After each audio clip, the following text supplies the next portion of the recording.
Aquarius, kamusta? Ito po si Divine Tarot 888 para sa yung general love reading para sa araw na to. For March, actually. Tingnan natin ang energies connected sa'yo sa love life mo. Kamusta kayo, guys? Comment present. So, hindi po ito sa lahat magre-resonate. Surprise! Butterfly. Okay. May pagkikita at pag-uusap. Merong date. Alone time. Okay. Isa pa. Abundance. Wow. Together. Ito yung pinakaunang card. Find joy in the simple pleasures of just being together. May person dito, mahal ka niya at alam mo yon, nai-inspire ka. And there is so much chemistry sa connection na ito. Why do I feel like wala pang commitment? Okay. Again, hindi to sa lahat magre-resonate. Pero nakikita ko yung curiosity. Nakikurious ka sa taong yan. Pero parang warning na din na huwag agad-agad ma-fall, Aquarius. Kasi hindi mo pa alam ang intention nitong taong to. Okay? Parang kilig moments lang. Okay? Romantic surprises are on the horizon. Be open to them. Okay. Na-excite ka eh. Gusto mo yung surprise. Butterfly, you will meet a new love interest at a party or a night out. So, itong person na to, binago ka niya. Ginawa ka niyang mas positive, mas masayahin. And yeah, merong party eh. Alone time, spend some time alone. It will help you gain clarity on your relationship. Okay, so gusto mo siyang makasama. At the same time, nakikita ko mag-isa ka dito at naliliwanagan ka or nag-iisip ka tungkol sa connection ninyo. Abundance, open your heart to receive the abundant love the universe has to offer. Alam mo, ang dami mong blessings, Aquarius. So, mukhang ini-enjoy mo ngayon itong abundance na to. Okay? That's so nice. And then, settling. Avoid settling for less than you deserve in love. So, sabi ko na andun na yung kinikilig ka nga sa taong to. Pero, nafe-feel mo din na deserve mo ng something more. Deserve mo ng someone na yung mag-e-effort talaga, ipapakita at ipaparamdam sa'yo na nag-care siya at yung someone na talagang tutulong din sa'yo, hindi lang para maging karelasyon mo, but also someone na magiging valuable din sa buhay mo. Okay. Long distance, love knows no distance, it transcends time and space. Sabi ko na so hindi kayo masyadong nag-uusap kasi magkalayo kayo. May nasasanta kong travel para magkita. Ayan, merong train so may magta-travel para magkita kayo. Pwedeng siya, gusto niyang mag-travel para makita kanya. Anticipation, embrace the sweet anticipation of love's arrival in your life. It's coming. So, mukhang hindi pa nangyayari itong pagkikita or date na ito, pero ina-anticipate mo na, alam mo nang mangyayari to. So, nagre-ready ka. Or kailangan mo i-ready ang sarili mo. Falling fast, love happens quickly but don't lose yourself in the process. So ito na nga yung sinasabi kong warning na huwag agad-agad ma-fall. Mukhang mabilis kang na-fall dito sa taong to. Actually, alam mo din naman sa sarili mo na hindi mo pa lubos na kilala tong taong to. So, pero at the same time, parang wala lang, ini-enjoy mo lang kung anong meron. Basta make sure lang na huwag agad-agad magtiwala or huwag mag-invest. Huwag munang mag-risk. Okay? Okay lang yung kinikilig ka, pero huwag ka munang mag-risk ng kung ano sa taong yan. Okay, ano pa? Clarity. Take a moment to think about your situation to figure it out. So, iniisip mo na nga. Honor, treat the people you love with respect and you'll find your relationship become stronger. Okay. Oh. Mukhang meron kayong misunderstanding, pero pag may respect kayo sa isa't isa, nagiging mas magaan ang mga bagay-bagay. Feelings, take the time to explore the deep emotions you are experiencing. So, naliliwanagan ka, pero at the same time, may mga emosyon ka rin na malalim. Attract. The appeal of soul pairing goes beyond superficiality. And telepathy, close soul connections harmoniously synchronize reenactment of telepathic moments. Nababasa niyo yung isip ng isa't isa kasi may soul connection kayo. Mag-soulmate kayong dalawa at kahit na may mga bagay na hindi sinasabi pero nalalaman mo. Yun yung telepathy or yun. Telepathic moment. Calling in your soulmate, your prayers, affirmations, and visualizations help bring you together. Talagang minamanifest mo na magkaroon ng soulmate or ng someone special. It's safe for you to love, open your heart to give and receive the highest energy of all. Grabe, parang napaka-ideal nito. Free yourself, it's time to take back control of your life. Oh, bakit biglang free yourself? Oh, okay, I get it. Alam mo, nakikita ko dito, parang sobrang mong na-appreciate yung person na ito. Parang swerte naman itong taong to. Sobrang mahalaga siya sa'yo. Retreat, it's time to disconnect from the world. Release your ex. The time has come to clear your energy. Ang nakikita ko dito, it's either ikaw yung pinalit niya sa ex niya or siya yung pinalit mo sa ex mo. Give your relationship a chance to work on your partnership. Okay, oh, meron siyang ex pero kayo yung nagkatuluyan. Kaya sinasabi dito, bigyan mo ng chance. Kasi kahit na hindi mo pa nga siya gaanong kilala kasi nga nanggaling siya sa other relationship bago mo siya nakilala. Pero subukan mo. Okay? Kasi tama naman, saka mo yan malalaman pag nakita mo na yung ugali niya.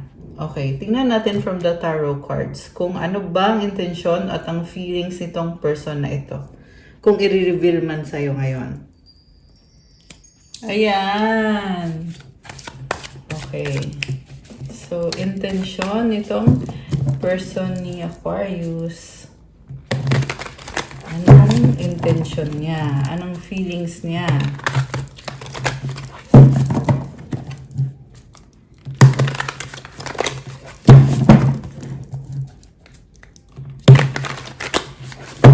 Okay.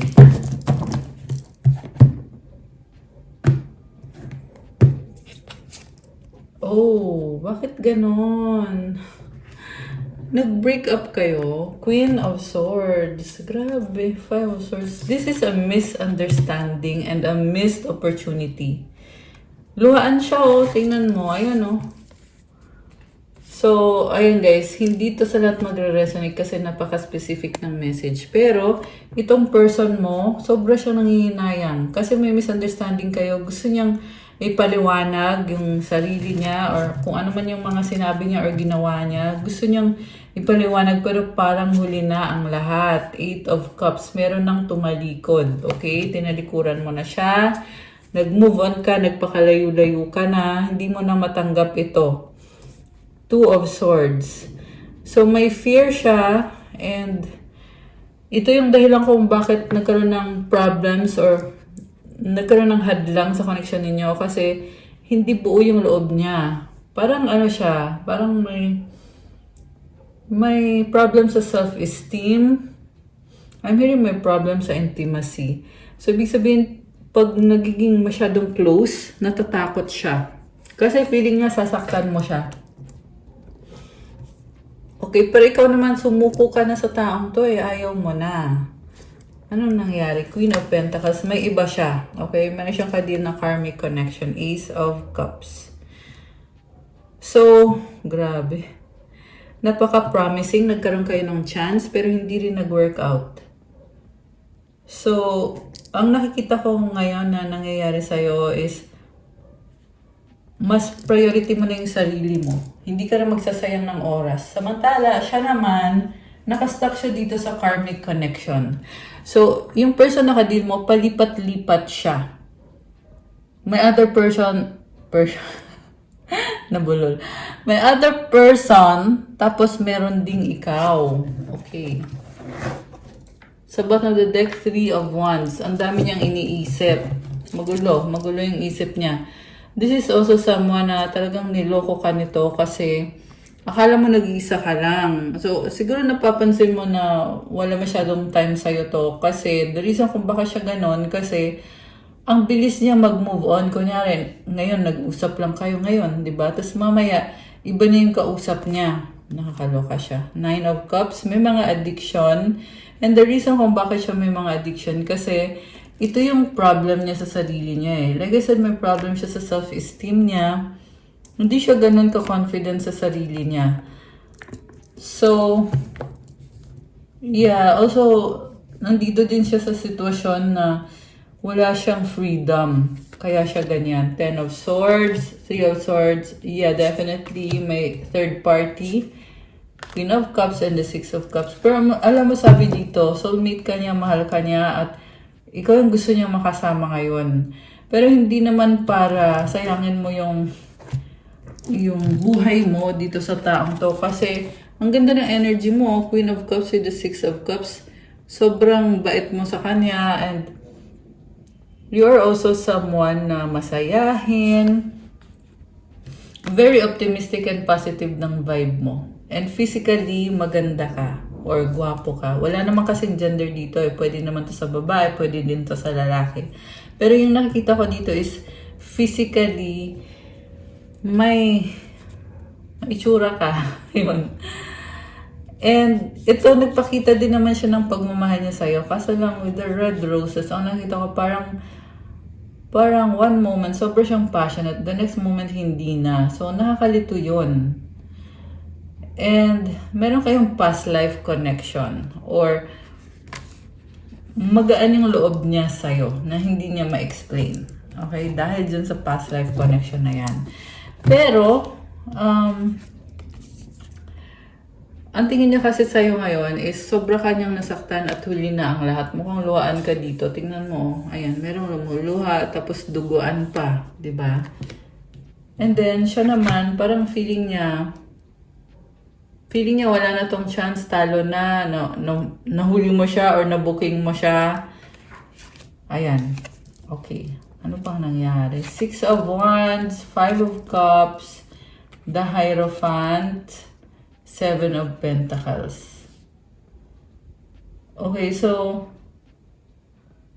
alam mo, nanggaling kayo sa conflict, pero ngayon, parang sinasabi dito, gusto niyang magkaroon ng kapatawaran or gusto niya patawarin mo siya. Pero at the same time, kahit patawarin mo siya, nafe-feel niya naman dito na nag-fail siya sa connection ninyo, kaya hindi niya din alam kung anong gagawin niya, kung magsistay ba siya or kung mag-move on siya.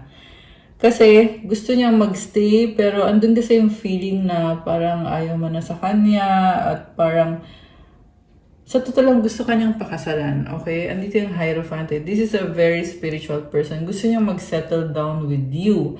Pero iniisip niya kasi na baka hindi mo siya mapatawad or baka galit ka pa rin sa kanya. Ayan o, 5 of Cups. Luhaan siya, di ba? I mean, ayan, may natapon o. Kumbaga, the damage has been done. So, nag-iisip siya ngayon, ano ngayon ang gagawin ko? Magsistay ba ako? Kasi ang hirap na ng sitwasyon, hindi na kagaya ng dati. Like I said, gusto niya mag-settle down with you. Gusto niya malaman ng mundo na ikaw yung mahal niya, ikaw yung gusto niya. Pero, paano niya gagawin yon? Andun yung feeling niya na kahit gusto na niya mangyari yon, yung mga pangarap niya, pero nasayang lahat or tapos na lahat. Samantala, ikaw naman ay nagmo-move on na sobra kang strong at lumevel up ka na dito. So, andun pa rin yung nagsistruggle ka, lalo na sa trabaho. Ayan, nagsistruggle ka mag-focus. Medyo malungkot ka pa nga ata eh. Oo, malungkot nga. Ayan, hindi ko kayo tinawanan guys. Natawa lang ako dito sa cards kasi talagang sumasagot eh. Very synchronized yung message. Na oo, umusad ka na at nag-move on ka na, pero andun pa rin yung lungkot. Kasi mukhang you treated this person as someone na sobrang mahalaga siya sa'yo, pero sinaktan ka niya. And with the Hierophant, ang nakikita ko nangyayari is talagang lumilevel up ka sa buhay mo. Okay? Sabihin na lang natin na nagkakaroon ng growth sa'yo. Okay. Anong pinaka-outcome for Aquarius? Anong outcome? We have the Fool, the Four of Cups, the Two of Cups, and the Knight of Wands. Okay. Sabi dito, magkakaroon ng opportunity ulit sa inyo, pero hindi mo naman siya bet, pero bibigyan mo siya ng chance. Pero, andun pa rin yung pagdadalawang isip. Kasi player itong taong to. And may posibilidad na may iba siya maliban sa'yo. May posibilidad na dalawa kayong karelasyon niya at ayaw mong mag-settle sa ganun. Pero, pwede itong nangyari na to na magkakaroon ng pag-uusap. Very passionate na pag-uusap sa inyong dalawa. So, oo, parang kasi very natural ng pag-uusap eh. So, pwede tong hindi mo in-expect na magkakaroon pa ng pag-uusap or ng reconnection sa inyo. Okay? Pero wala ka ng trust sa kanya. Okay? Pero sabi naman dito, forgive mo siya. Kaya mo pa namang magpatawad, Aquarius. Remember na sa Mercury retrograde pa tayo hanggang ngayon. Kaya, ayun, may mga posibilidad talaga na magkakaroon ng pag-uusap, magkikita. Which is, yan nga yung nakikita ko dito, pag-uusap. Yung iba, magkikita. Okay, yung iba lang. Pero, most of you guys, siguro mga nasa 50% to 80%, mayroong pag-uusap na magaganap between you and this past person na talagang sobrang nagsisisi itong person na to. Anong gusto niyang sabihin ngayon sa'yo? Ano ngayon ang gustong sabihin itong person na to kay Aquarius? I have something to tell you. Oh my gosh. I can't move on from you. Ayan oh. Hindi siya makamove on. Don't pressure me. Thinking of you makes me smile. Wow, siya pa yung na-pressure. I pray about you. Okay, medyo makapal din ang mukha nitong taong to. Ayan, sorry guys ha. Yung kasi yung nakita ko eh na siya na nga yung may kasalanan at lahat. Parang siya pa yung na-pressure sa'yo. Diba? I hide my true self. I hope you're okay. You are irreplaceable. Alam mo hiyang-hiya siya sa'yo. So, nagtatago siya kasi hindi niya alam kung paano kanya haharapin. Pero sana daw okay ka. You are irreplaceable. We have to unite. So, hindi siya makahanap ng katulad mo. Kaya gusto niya magkaroon ng reconnection sa inyo. I have hope in us. Yes, talagang umaasa pa rin itong taong to. Nasa sayo naman na yon. Okay, pero ito ha, advice ko lang to ha. Based kasi dito sa cards na nakita ko, wag mo nang bigyan ng chance. Pero syempre, kayo naman talaga yung makakapagsabi at hindi naman ako. Okay? Kung gusto niyo guys, magpa-private reading kayo para mapag-usapan natin yung specific na story ninyo. May iba kasi dito na pwede pa, may iba naman din na hindi na. Ayan. So, malalaman nyo yan sa private reading. Okay. So, ito yung mga advice para kay Aquarius. Make it God's. Release the idea of my as soon as you start to say the money, the relationship, the job, freedom arrives when there is no grasping the right actions. Get shown. Free me from the prison of my dear Lord. So, huwag mo na kontrolin ng mga bagay-bagay. I-surrender mo yan kay God kasi pag sinurrender mo yan kay God, hindi ka mape-pressure, mas magiging magaan, magkakaroon ka ng freedom at ipapakita din sa'yo kung anong dapat mong gawin sa bawat sitwasyon mo.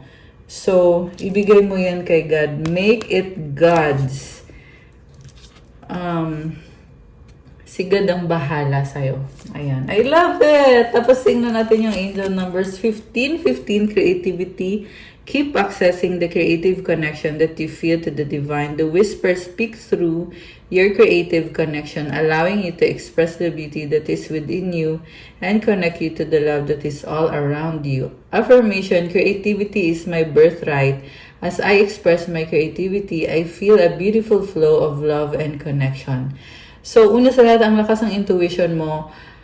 And kapag ginagamit mo yung intuition mo, lalo mo yan na-i-improve. You also have creativity. Ayan. 444 protection. This is your time to take confidence in all that you pursue. The divine universe is working through you and protecting you. Time has come to allow all the doors of opportunity to welcome you with open arms. Alam mo, Aquarius, magpatuloy ka lang kasi sinasabi dito, strong ka sa lahat ng ginagawa mo. Andyan yung mga angels mo, andyan sigad kasama mo at pinoprotektahan ka at binibless ka rin. So, affirmation, I feel the loving care of the divine protecting me. I allow myself to pursue growth and opportunity.